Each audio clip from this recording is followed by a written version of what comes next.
창세기 40장 20절에서 23절까지 함께 봉독하겠습니다. 제3일은 바로의 생일이라. 바로가 그의 모든 신하를 위하여 잔치를 베풀 때 술 맡은 관원장과 떡 굽는 관원장에게 그의 신하들 중에 머리를 들게 하니라. 바로의 술 맡은 관원장은 전직을 회복하며 그가 잔을 바로의 손에 받들어 드렸고 떡 굽는 관원장은 매달리니 요셉이 그들에게 해석함과 같이 되었으나 술 맡은 관원장이 요셉을 기억하지 못하고 그를 잊었더라. 아멘. 자, 우리는 일상을 살면서 나름대로의 목표를 지향하면서 삽니다. 그 목표에 기초해서 결정을 내리고 또 그 결정을 실천에 옮깁니다. 실천의 결과들이 다르게 나타나는 이유는 여러 가지 변수들 때문일 것입니다. 그렇지만은 근본적으로 얘기를 하자면은 아마도 그 목표 자체부터 차이가 있기 때문에 결과들이 달라졌을 것이다. 이렇게 얘기를 할 수가 있습니다.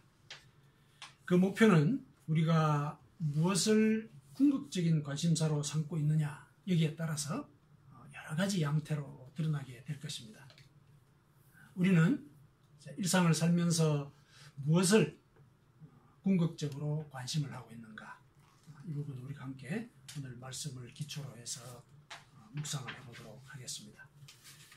원래 이 궁극적인 관심이다 하는 이 용어는 신학자 중에 이제 폴 틸리라는 사람이 있는데 그분이 유행을 시킨 그런 용어입니다. 틸리는 이제 종교의 근간, 종교의 핵심이 바로 이 궁극적인 관심이다 이렇게 정의를 했습니다. 물론 이제 그 관심은 우리 하나님에 대한 그런 것입니다. 틸리는 그 관심의 속성이 어떤 것이냐 하고 이렇게 설명을 했는데 그 속성을 그 궁극적인 관심이라고 하는 것은 우리의 전적인 신뢰를 요구하는 것이다. 이렇게 먼저 속성을 정의를 했고 그 다음에 그 속성은 또한 조건을 가리지 않는다. 무조건적인 것이다. 또 어느 한쪽에 편향되지 않는다. 그리고 그 속성은 무한하다.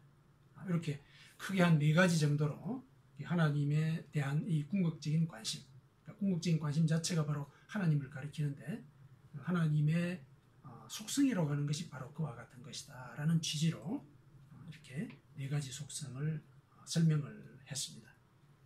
우리가 하나님을 믿는다고 했을 때는 이와 같은 속성을 우리 삶 속에서 실천을 해나가는 그런 과정이 될 것입니다. 왜냐하면 우리는 하나님께서 말씀하신 그 뜻을 실천하려고 노력을 하고 또 그 말씀대로 살려고 노력하는 가운데 있기 때문에 이제 하나님의 속성을 닮아가는 삶을 우리는 살게 되는 겁니다. 물론 우리 인간은 한계를 가진 존재이기 때문에 그와 같은 속성을 우리가 완전히 구해내낸다. 이것은 있을 수는 없습니다. 다만 우리의 삶 가운데 여러 번의 시행착오를 겪겠지만은 그 가운데서 하나님의 속성이 우리 삶 속에 드러나게 되는 그런 과정을 살아가게 되는 것입니다. 오늘 본문을 우리가 함께 묵상을 하면서 우리가 그 관심을 구해내가는 그 도정 중에서 우리가 지금 어느 정도쯤에 와 있는지를 함께 묵상해보는, 성찰해보는 그런 시간을 가졌으면 좋겠습니다. 자, 오늘 본문에 들어가겠습니다.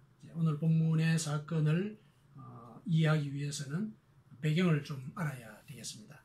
여기에 등장하는 인물 중에 이름이 나오는 존재가 요셉인데 요셉은 누구냐면은 이스라엘 백성의 3번째 족장인 야곱의 11번째 아들입니다. 11번째 아들. 우리가 지난주에 야곱에 대해서 같이 묵상을 했었는데 야곱은 12명의 이제 아들을 두게 되지 않습니까? 12명의 아들을 두는데 부인이 4이나 있었습니다. 그 부인 중에서 라헬이라고 하는 부인을 무척 야곱이 편애를 했습니다. 그 편애한 라헬의 아들이 바로 요셉입니다. 그러니까 당연히 다른 자식들보다 요셉을 편애를 했습니다. 성경을 보면은 요셉은 채색 옷을 입었다 이렇게 보고가 되어 있습니다. 그러니까 다른 형제들은 이제 양떼를 치느라고 광야를 돌아다니고 그런 생활을 했었는데 요셉은 채색 옷을 입었더라. 그러니까 다른 형제들에 비해서 무척 편애를 받는 이제 그런 처지에 있었던 것을 우리가 짐작을 할 수가 있습니다. 그 때문에 이제 다른 형제들은 요셉을 매우 질시를 했습니다. 그런데 거기에 요셉이 또 불을 붓는, 기름을 붓는, 그 질시에 이렇게 기름을 붓는, 불을 지피는 이런 행동도 가끔 합니다. 이제 편애를 받으니까 이제 이 버릇이 없어지는 이제 그런 경우들도 생기고 또 다른 사람들을 이해하는 이런 폭이 이제 그때는 조금 줄어든, 적은 이런 이제 모습들을 보이게 되죠. 결정적으로는 꿈 얘기를 하게 됩니다. 형제들과 부모 앞에서. 어떤 얘기를 하냐면은 자기의 볕단에다가 형제들의 볕단이 절을 하더라. 내가 그런 꿈을 꾸었다. 또 나중에 가서는 이제 해와 달과 그 다음에 11별이 자기에게 절을 하더라. 이런 꿈을 꿨다. 이렇게 얘기를 하는 겁니다. 그러니까 모두가 다 자기를 섬기게 될 것이다. 이런 취지의 이 얘기를 하게 된 것입니다. 그 얘기를 듣고 있던 형제들은 안 그래도 평상시부터 이렇게 눈에 가시처럼 여겼는데 이거 도저히 참을 수가 없다. 이런 이제 생각들을 서로 나누다가 결국 광야에서 이제 형제들이 작당을 하게 됩니다. 작당을 해서 이제 요셉이 그들을 만나러 왔을 때 그를 포박해서 이제 이 애굽으로 가는 그 대상들 사막을 다니면서 물건을 팔고 중개하는 사람들 있지 않습니까? 그 대상들에게 팔아버립니다. 그렇게 되니까 이 대상들은 이제 요셉을 이제 데리고 가서 애굽에서 이제 노예로 팝니다. 어느 집에 노예로 팔게 되느냐면은 시위대장이라고 되는 시위대장 오늘날로 치면은 대통령 경호실장과 같은 그런 직책을 가진 사람입니다. 그 시위대장 이름이 보디발인데 보디발의 집안에 이제 노예로 팔리게 됩니다. 그런데 이제 그 집에서 이제 성실하게 일을 하고 그 과정에 이 보디발의 눈에 들게 되어서 그 집안의 모든 일들을 관장하는 총무가 됩니다. 총무가 되어서 일을 관장하다 보니까 이제 보디발의 아내의 눈에 띄게 되었고 이제 아내의 이 유혹을 받게 되죠. 그것을 이제 떨치고 나오는 과정에 모함을 받게 되어서 결국 그 경호실장의 감옥에 갇히게 되는 억울하게 이제 누명을 쓴 상태로 감옥에 갇히게 되었습니다. 근데 어느 날 이제 그 감옥을 이렇게 그 일을 이제 돌보게 되는데 물론 여기서도 성실하게 일했기 때문에 간수의 눈에 들어가지고 그 옥에서도 총무 역할을 하게 됩니다. 그 사로는 이렇게 이 감옥을 이렇게 다니면서 필요한 게 없나 이렇게 살피고 있는데 바로 그 파라오의 관원 두 사람이 옥에 갇혀 있는데 아주 근심이 역력한 그런 표정을 하고 있는 걸 본 겁니다. 두 사람은 이제 누구냐면은 이 바로의 떡을 맡은 사람, 바로의 음식을 관장하는 그런 관원장이었습니다. 관원장, 이 음식을 담당하는 그 우두머리였던 겁니다. 그 사람하고 또 술을 맡은 술 관원장, 이 두 사람이 이제 감옥에 갇혀 있었는데 이 사람들이 전날 밤에 꿈을 꾼 겁니다. 꿈을 꿨는데 그 꿈의 의미가 뭔지 이 때문에 이제 고민을 하고 있었던 겁니다. 술 관원장은 어떤 꿈을 꿨느냐면은 포도나무에 가지가 셋이 있었는데 거기에서 열린 포도를 따서 이제 포도주를 만들어 가지고 왕에게 바쳤다. 근데 이게 무슨 꿈인지 모르겠다. 이게 이제 꿈의 내용이고, 그 다음에 떡 관원장은 자기가 떡 광주리를 3개를 지고 가는데 새들이 날아와 가지고 떡을 다 먹어버렸다. 이런 이제 꿈을 꾼 겁니다. 그게 무슨 의미일까? 이제 고민이 되는 겁니다. 그래서 이렇게 염려하는 표정을 이제 지으면서 이렇게 앉아 있는 것이 요셉의 눈에 띄었던 것입니다. 그래서 요셉이 이제 그들과 얘기를 하는 중에 그 꿈의 의미를 설명을 해줍니다. 해몽을 해준 겁니다. 요셉은 이제 사흘 뒤에 술 가는 장은 복직을 할 것이고 그 다음에 떡 가는 장은 처형을 당할 것이다. 그게 바로 그 꿈의 의미입니다. 라고 이제 얘기를 해줍니다. 이제 그들이 꿈을 꾼 뒤 사흘이 지난 뒤가 언제냐면은 그 바로의 생일이었습니다. 그 바로 생일날 이제 바로는 술 가는 장과 떡 가는 장을 소환했습니다. 그때 이 바로는 요셉이 해몽한 대로 술 가는 장을 복직을 시키고 떡 가는 장을 교수형에 처했습니다. 매달았다 하는 얘기는 교수형에 처했다 그런 뜻입니다. 우리가 여기서 이제 주목을 해야 되는 부분은 이제 23절에 술 맡은 가는 장이 요셉을 기억하지 못하고 그를 잊었더라. 이 말씀입니다. 자, 이 말씀을 볼 때 이제 우리는 당연히 아주 자연스럽게 술 가는 장이 참 이 병만득한 사람이구나. 이런 이제 생각을 갖게 될 것입니다. 사실 요셉은 그 꿈을 해몽해 주고 난 뒤에 술 가는 장에게 부탁을 합니다. 당신이 잘 되면은 나를 생각해서 은혜를 좀 베풀어 주십시오. 내 사정을 그 바로에게 아뢰어가지고 이 감옥에서 저를 좀 건져 주십시오. 저는 애굽 사람도 아니고 히브리 사람입니다. 그런데 여기 끌려와가지고 옥에 갇혔는데 실은 제가 누명을 썼습니다. 이렇게 이제 부탁을 했던 겁니다.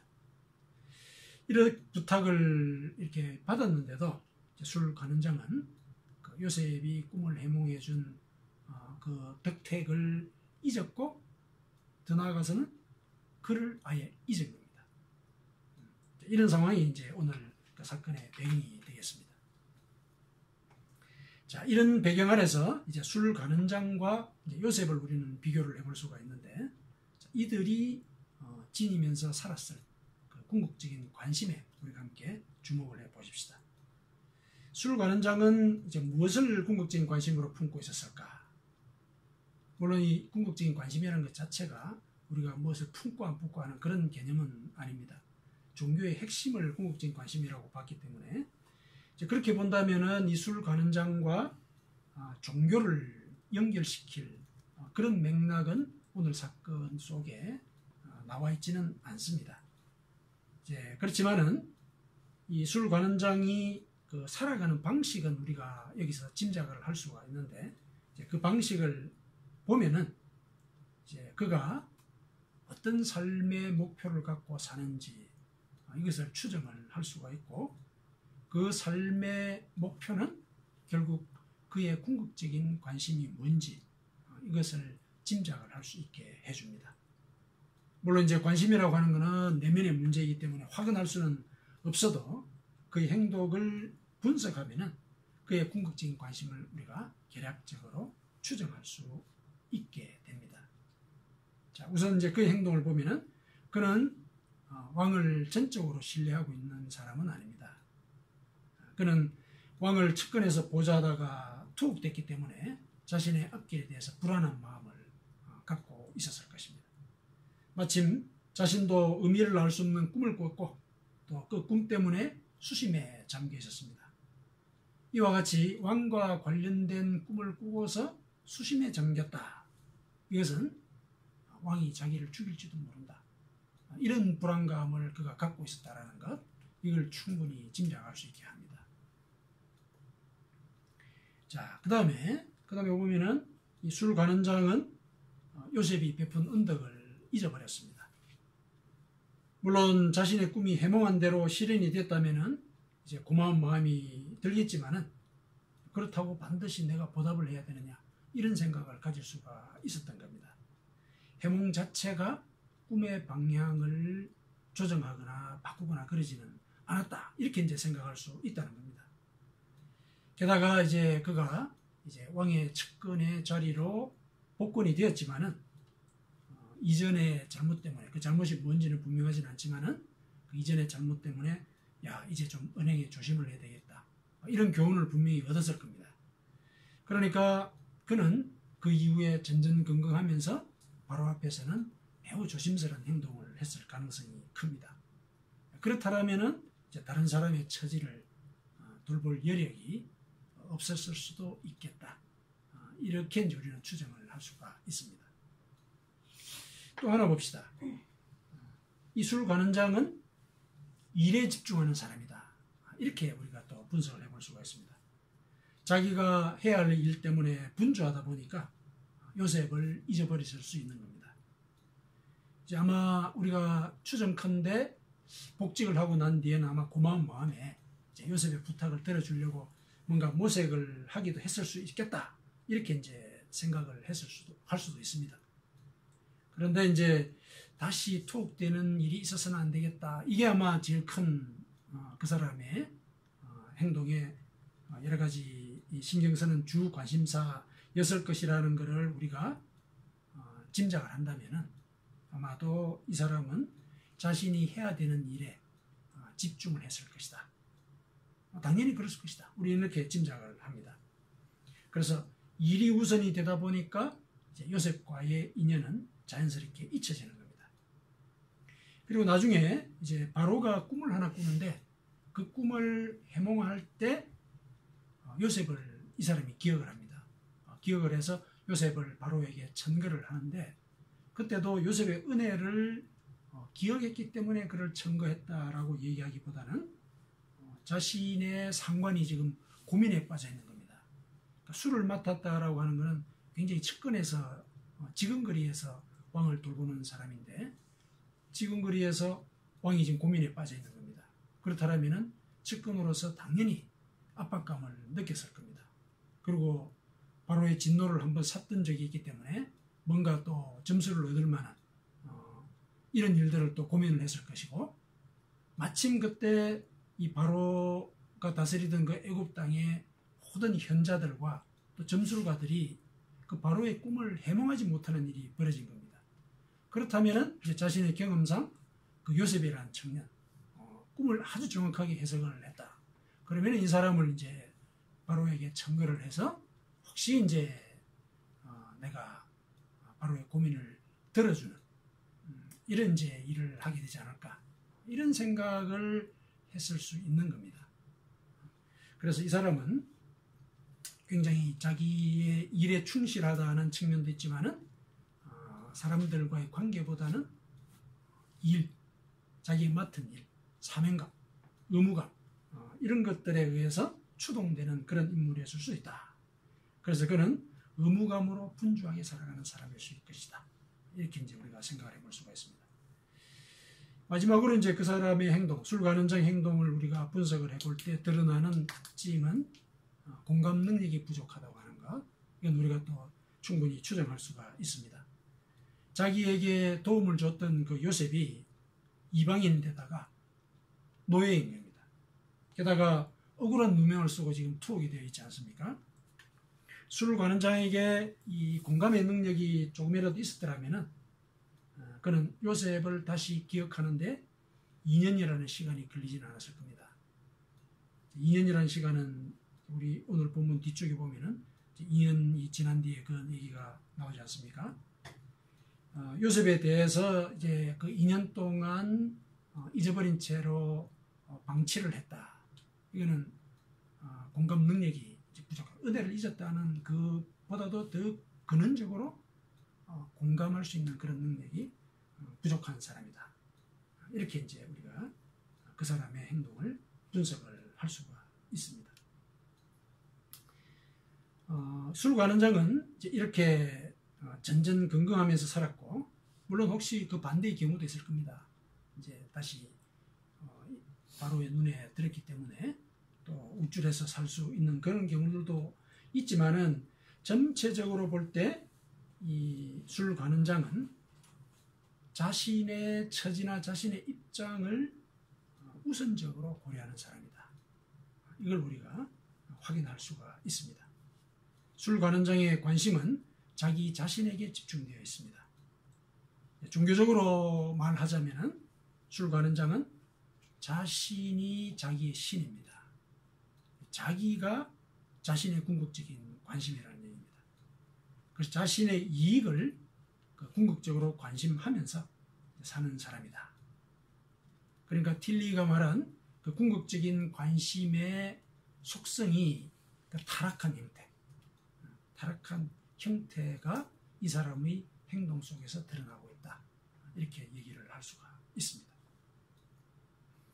자, 이 사람의 행동을 볼 때 이제 우리의 삶을 여기에 겹쳐서 이제 볼 수가 있을 겁니다.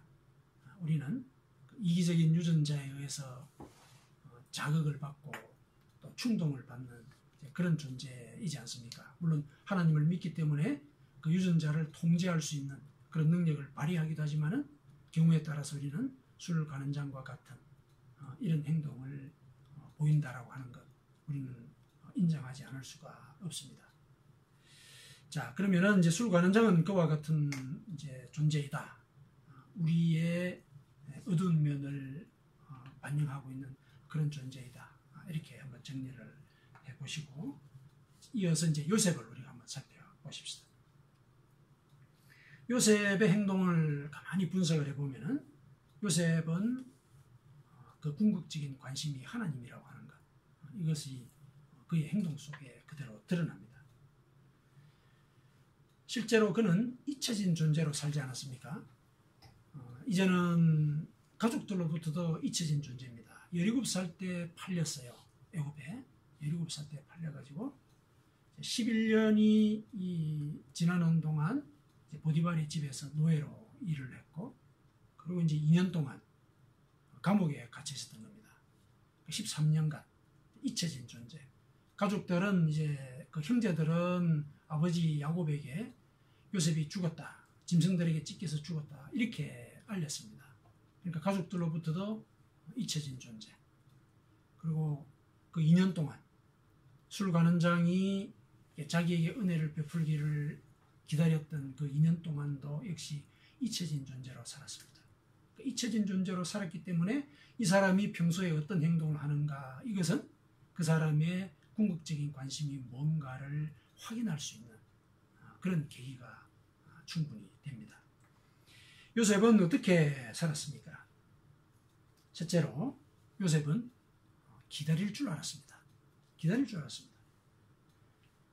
물론 자기는 이방인이고 억울한 누명을 쓰고 지금 이렇게 감옥에 갇혀 있습니다. 이걸 알리고 싶어 했습니다. 그리고 이 12대장의 감옥에서 총무로 일했기 때문에 술 가는 장이 복직이 되었다. 이 얘기는 분명히 들었을 겁니다.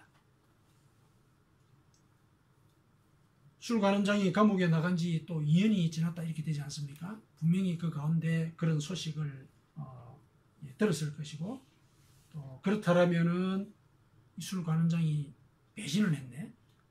이런 이제 분한 마음을 품을 수도 있지 않겠습니까?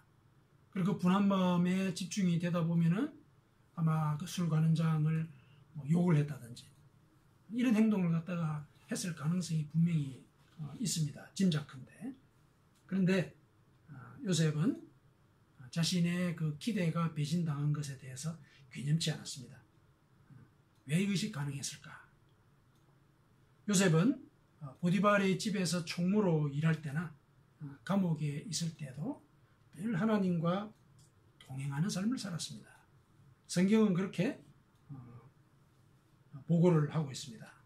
창세기 39장 21절에서 23절에 여호와께서 요셉과 함께 하시고 그에게 인자를 다사 늘 함께 동행하셨다는 겁니다. 늘 함께 동행했기 때문에 배신을 당했다. 그랬을 때도 분노하기보다 하나님께 위로를 청하고 하나님께서 함께 하실 때 그의 삶이 풍성했더라. 그래서 요셉 때문에 이 간수장에게 은혜를 베풀게 되는 이런 일들이 벌어지고 또 그 때문에 또 보디발의 집도 번성하는 이런 복을 받았던 겁니다. 요셉은 전적으로 하나님을 신뢰했습니다. 하나님과 동행했다는 것이 하나님을 전적으로 신뢰했다. 이런 얘기입니다. 이와 같은 그 전적인 신뢰는 그 궁극적인 관심의 첫 번째 속성, 전적인 신뢰를 요구하는 것, 이것에 해당합니다. 자, 둘째로 요셉의 행동은 자신의 삶 속에서 하나님을 삶의 중심으로 삼았던 그런 모습을 우리가 확인을 할 수가 있습니다. 술 관원장과 뜻 관원장의 이 꿈을 해석을 해줄 때 이거는 제 능력으로 이렇게 하는 것이 아니라 해석은 하나님께 있지 않습니까? 하고 40장 8절에 이렇게 얘기를 합니다. 그 다음에 나중에 바로에게 불려가지 않습니까? 불려가게 됩니다. 꿈을 해몽하도록. 불려갔을 때 그때도 자기가 가지고 있는 그 해몽의 능력은 하나님께로부터 옵니다. 하고 이렇게 얘기를 합니다. 요셉은 자신의 능력을 드러내기보다는 그 무한하신 하나님을 자신의 삶의 중심에 모시는 것에 집중했습니다. 자기가 모시는 하나님은 무한하신 능력을 갖고 계신 분이시다. 자, 세 번째. 요셉은 일에 집중하기보다는 관계에 집중하는 사람입니다. 요셉은 보디발의 집이나 감옥에서 상관들의 마음을 다 얻었는데 그들의 마음을 얻게 된 이유는 물론 1차적으로는 일을 성실하게 수행했기 때문일 것입니다. 하지만 그의 행동을 분석해 보면 그는 일 자체가 목적이지는 않았습니다.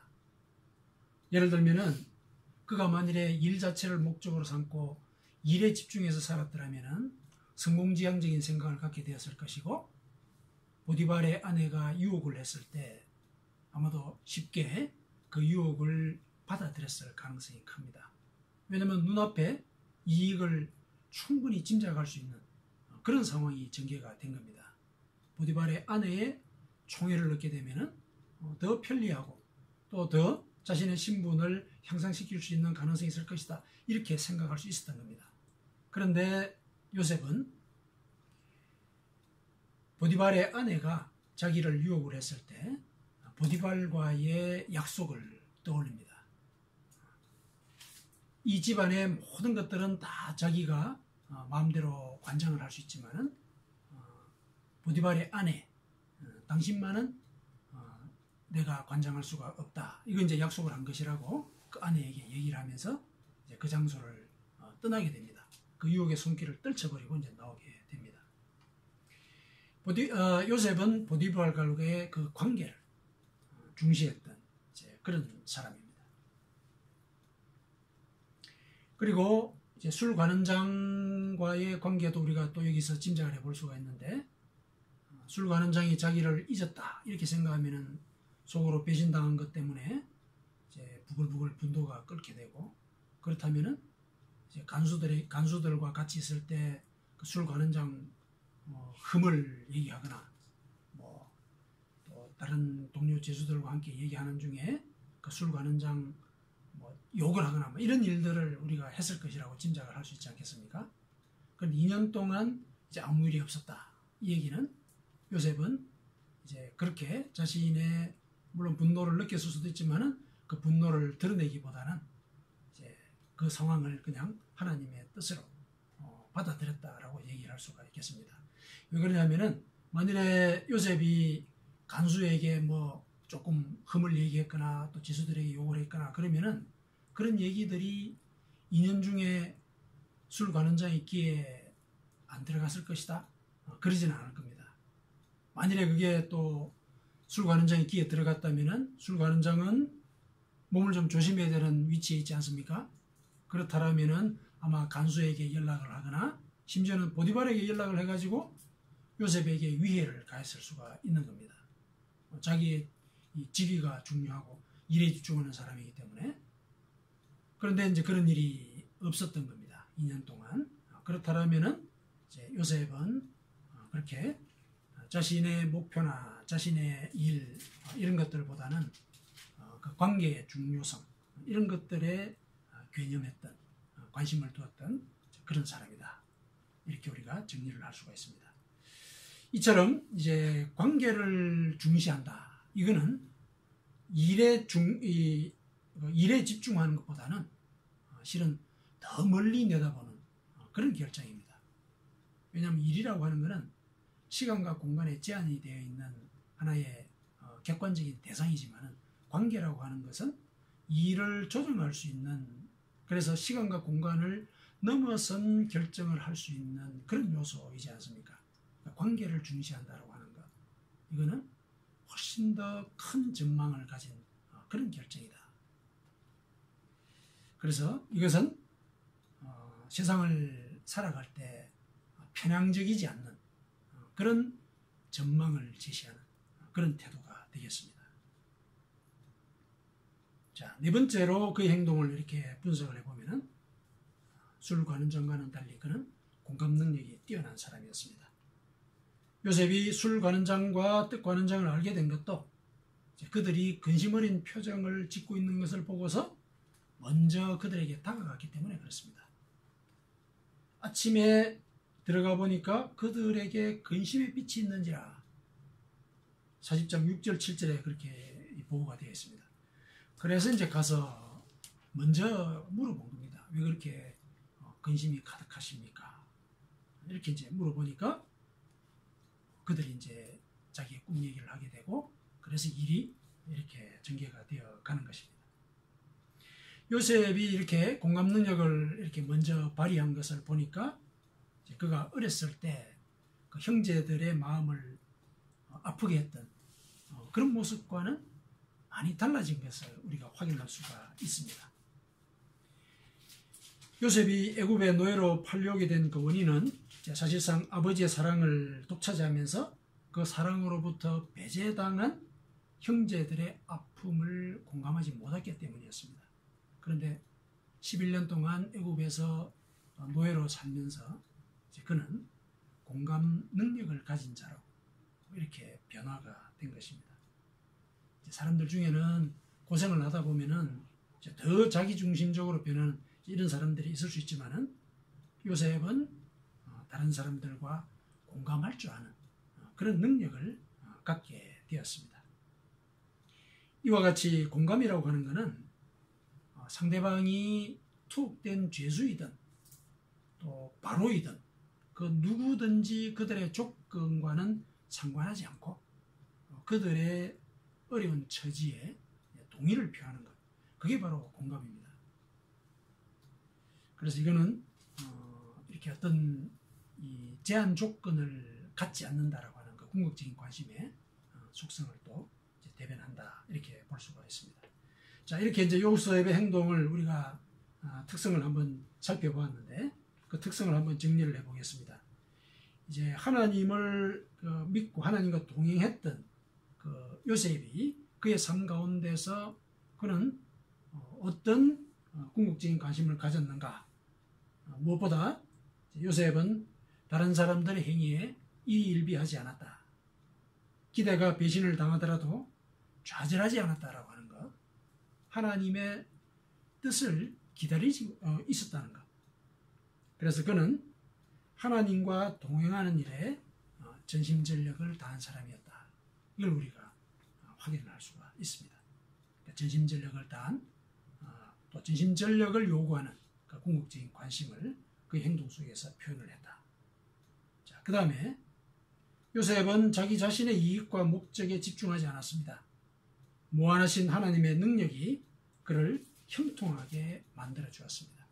하나님의 그 무한하신 능력, 그것을 집중하고 그것을 중심에 모시는 그런 삶을 살았던 겁니다. 그래서 그는 고통 가운데서도 오히려 다른 사람의 처지에 공감하고 그들을 도왔습니다. 그들이 옥에 갇혔건 추록했건 바로이든 혹은 관원장이든 혹은 죄수이든 그들의 조건과 처지와는 상관이 없이 도움이 필요한 곳에는 늘 성의를 갖고 임했습니다. 그 다음 마지막으로 그는 일에 집중하는 것이 아니라 관계에 집중했습니다. 관계라고 하는 것은 일을 포함해서 상황을 종합적으로 판단하게 만드는 그런 토대가 되는 겁니다.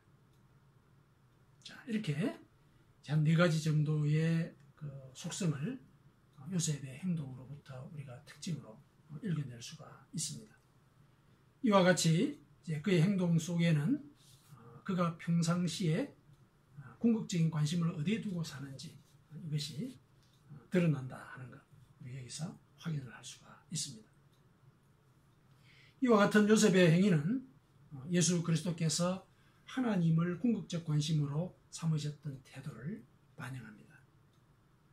예수님은 너희는 먼저 그의 나라와 그의 의를 구하라, 이렇게 제자들에게 일러주셨습니다.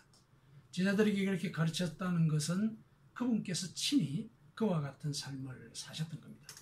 그래서 하나님의 나라와 그의 의를 먼저 구하는 것, 그것을 궁극적인 관심으로 삼는 것, 이것을 예수님은 이 지상에서 사시는 동안 그대로 실행을 하셨던 겁니다. 그래서 인간을 구원하고자 하신 하나님의 뜻에 전적으로 신뢰를 보내고 순종을 하셨습니다. 그리고 무한하신 능력을 베푸셨습니다. 그리고 인간을 온전히 회복시키시기를 원하셨고, 또 모든 사람을 차별 없이 구원하고자 하셨던 겁니다. 사랑하는 성도 여러분, 우리가 요셉처럼 하나님을 우리 삶의 궁극적인 관심으로 삼을 때 우리는 사실상 하나님의 속성을 닮아가게 됩니다. 그 궁극적인 관심은 결국 하나님의 속성을 나타내기 때문에 그렇습니다.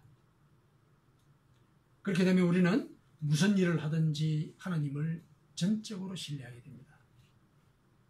자기 자신의 이익보다 무한하신 하나님의 뜻을 우선하게 됩니다. 그리고 자신의 일보다는 관계에 집중하게 됩니다.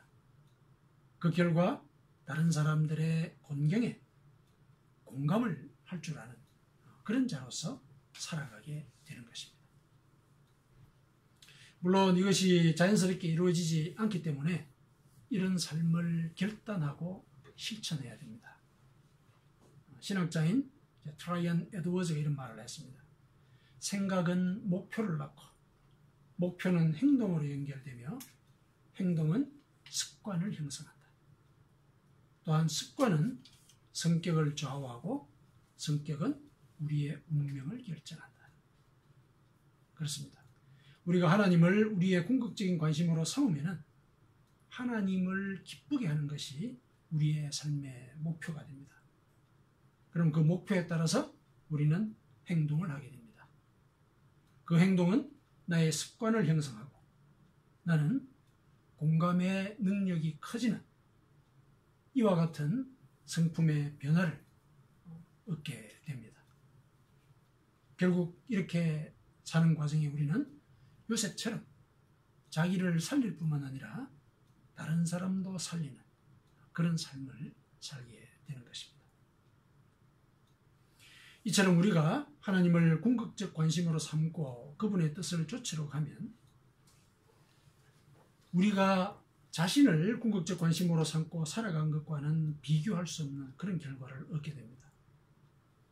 요셉은 17살 때 애굽으로 팔려와서 13년간의 노예 생활을 하는 중에 산전수전을 다 겪었지만은 30세에 그 대제국인 애굽의 총리가 되었습니다.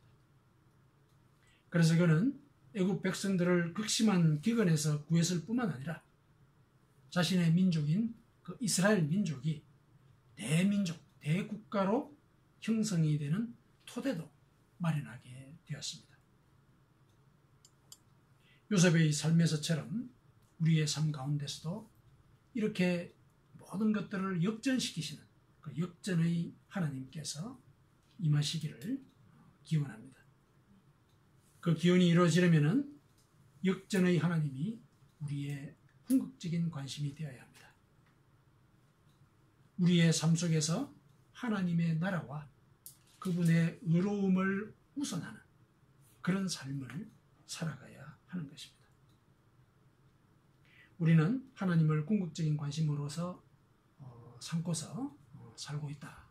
이렇게 이제 생각을 하면서 또 신앙생활을 하긴 하는데, 만일에 그런 생각을 우리가 갖고 있다면은 나는 요셉처럼 그 궁극적인 관심을 내 행동 속에서 어떻게 구현하면서 살고 있는지 이것을 성찰해 볼 수 있어야 하겠습니다.